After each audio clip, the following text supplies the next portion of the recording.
Première chose à comprendre, c'est qu'il n'y a pas d'argent facile dans l'écosystème crypto. Bien souvent, lorsqu'on débute, on a ce mythe des cryptos qui vont nous faire gagner beaucoup d'argent en très peu de temps. C'est absolument faux.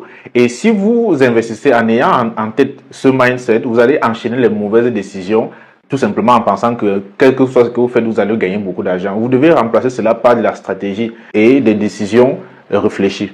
Alors, le deuxième point absolument essentiel, c'est qu'il ne faut jamais investir plus que ce qu'on ne peut se permettre de perdre. N'investissez pas de l'argent dont vous avez besoin pour vos dépenses quotidiennes, pour votre loyer, pour vos charges mensuelles dans les cryptos.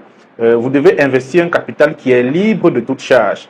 Et parce que cela, en investissant un capital dont vous avez besoin, cela va mettre sur vous une pression supplémentaire qui risque de vous entraîner vers des mauvaises décisions. Ensuite, troisième point, c'est le FOMO, ou en tout cas la peur de louper une opportunité. Lorsque généralement vous voyez une crypto-monnaie déjà en train de faire une belle performance, évitez d'y entrer parce qu'il est déjà trop tard pour investir dessus. On investit sur une crypto généralement lors des périodes de baisse, lors des périodes de retracement et non lorsqu'elle est déjà en train de réaliser une belle performance.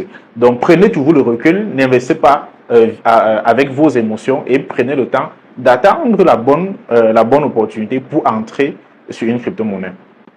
Quatrième point, vérifiez toujours la liquidité d'un projet, vérifiez les volumes de trading parce que quelle que soit la qualité d'un projet, s'il n'y a pas de liquidité dessus, s'il n'y a pas de volume de trading, ça ne sert absolument à rien puisque le projet ne pourra pas évoluer en termes de prix. Enfin, nous tombons sur le cinquième et dernier point qui m'a fait perdre énormément d'argent, c'est la capacité à sécuriser ses gains. Gagner de l'argent dans les cryptos, faire un fois 10, c'est bien, mais pouvoir sécuriser son fois 3, c'est encore mieux. Parce que de l'argent que vous n'avez pas encore encaissé, que vous n'avez pas encore sécurisé, lorsque vous êtes en train de réaliser des gains, ce n'est pas votre argent, c'est encore sur le marché. À n'importe quel moment, vous pouvez perdre cet argent. Donc, apprenez à prendre des gains, apprenez à retirer votre argent du marché lorsque vous êtes en train de réaliser des gains.